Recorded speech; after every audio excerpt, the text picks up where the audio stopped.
Good afternoon friends. आइए आज हम लोग फिर एक नया लॉन्ग आंसर क्वेश्चन को डिस्कस करते हैं जो किससे रिलेटेड है। एमजेसी मेजर कोर्स 1 सेमेस्टर 1 के विद्यार्थियों के लिए history major course 1 MJC 1 history का लॉन्ग आंसर क्वेश्चन आइए डिस्कस करते हैं सेमेस्टर 1 के छात्रों के लिए।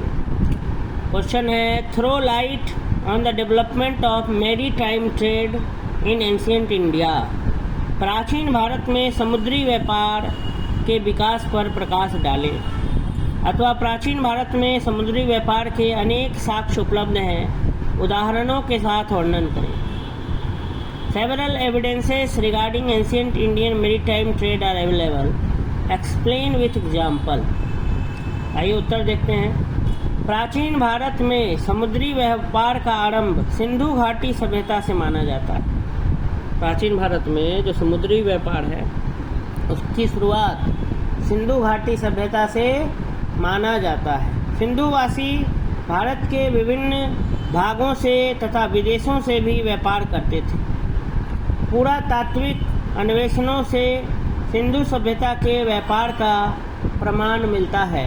चांदी ईरान और अफगानिस्तान से, सोना दक्षिण भारत मैसूर से, तांबा राजस्थान बलूचिस्तान तथा अरब देशों से, टीन अफगानिस्तान ईरान तथा राजस्थान से, अर्ध बहुमूल्य पत्थर जैसे लाजवर्थ गोमेद पन्ना मूंगा इत्यादि अफगानिस्तान ईरान महाराष्ट्र सौराष्ट्र राजस्थान और कश्मीर से मंगवाया जाता था। इनके बदले में सिंधुवासी अपने यहाँ का तैयार सामान भेजा करते थे। मेसोपोटामिया मिस्र तथा मध्य एशिया के साथ सिंधु घाटी का व्यापारिक संबंध था।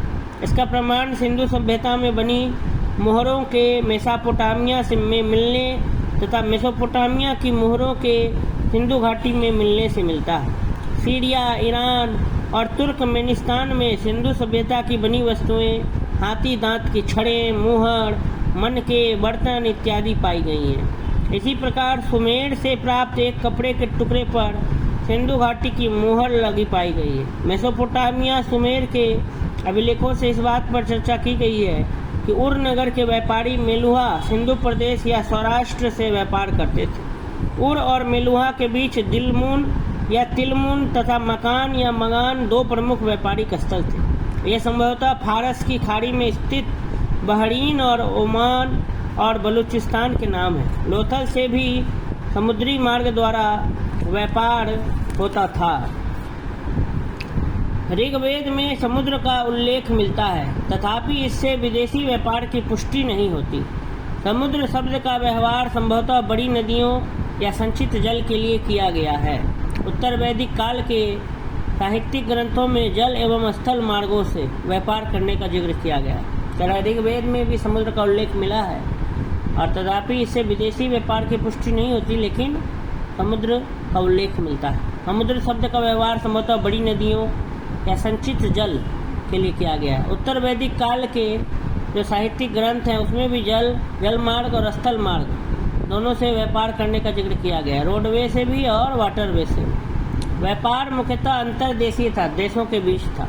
विदेशी व्यापार का विकास इस समय तक ही हो सका था। बुद्ध काल में व्यापार स्थल और तथा समुद्री दोनों मार्ग से होता था। इस समय का प्रमुख व्यापारिक मार्ग उत्तरापथ एवं दक्षिणापथ था। 6वीं शताब्दी में समुद्री मार्ग से विदेशों से व्यापार होता था। श्रीलंका बर्मा बेबीलोन दक्षिण पूर्व एशियाई देशों के साथ विदेशी व्यापार का उल्लेख साहित्यों पर मिलता है। समुद्री व्यापार के कारण अनेक बंदरगाह निर्मित किए गए तथा नगर बसाए गए। मौर्यकालीन आर्थिक संपन्नता व्यापार वाणिज्य पर आधारित थी। देश के प्रमुख व्यापारिक मार्ग उत्तर पश्चिमी दक्षिणी और पश्चिमी पर मौर्यों का नियंत्रण था। पश्चिमी तट पर अनेक बंदरगाह भरौच सोपड़ा इत्यादि इनके द्वारा समुद्री व्यापार होता था। पूर्व में ताम्रलिपि या तामुलक प्रमुख बंदरगाह था। व्यापारिक मार्ग पर सुरक्षा की व्यवस्था की गई, जिसके कारण अंतर्देशीय एवं विदेशी व्यापार बढ़ा। पश्चिमी एशिया और मिस्र फारस की खाड़ी और अदन से व्यापारिक संबंध था। गुप्त काल में वाणिज्य व्यापार की स्थिति अच्छी नहीं थी, तथापि ताम्रलिप्ति बंदरगाह से दक्षिण पूर्व एशिया के साथ व्यापार होता था। लंका के माध्यम से चीन से भी व्यापारिक संबंध था। चोल शासक शक्तिशाली नौसेना के निर्माण के लिए सर्वप्रसिद्ध हैं। नौसेना की सहायता से ही उन्होंने समुद्र पार विजय की। राजा ने कंदलूर के समीप चेरों का नाविक बेड़ा नष्ट किया और उन्होंने अपने अधीन किया। उसने लंका द्वीप पर आक्रमण किया और उसके उत्तरी भाग को अपने राज्य में मिला लिया, जो चोल साम्राज्य का एक प्रांत बन गया। राजा ने मालदीप आइलैंड्स को भी विजय किया। राजेंद्र प्रथम ने समस्त लंका को ही अपने राज्य में मिला लिया।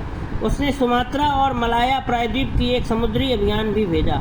बर्मा, लंका, भारतीय महासागर के द्वीपों और मलाया द्वीप समूह के साथ व्यापार करने के लिए चोल बेड़े ने बंगाल की खाड़ी को पार किया।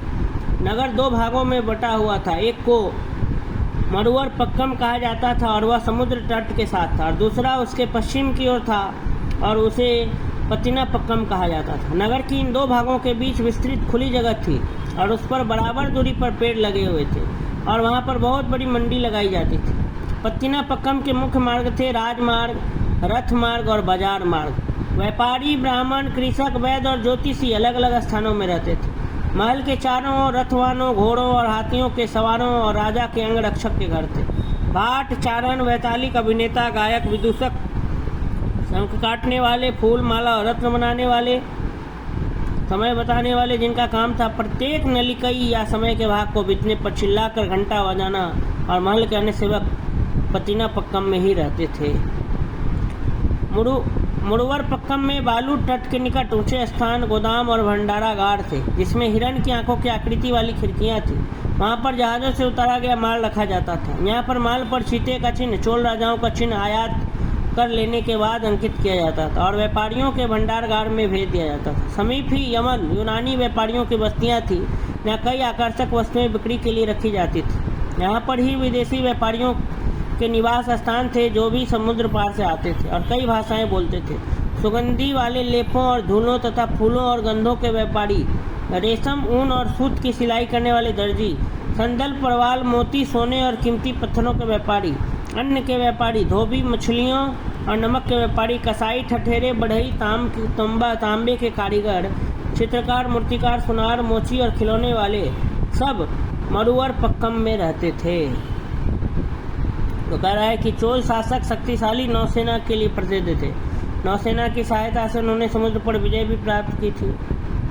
तो फिर बर्मा, लंका, भारतीय महासागर के द्वीपों और मलाया द्वीप समूह के साथ व्यापार करने के लिए चोल बेड़े ने बंगाल की खाड़ी को पार किया।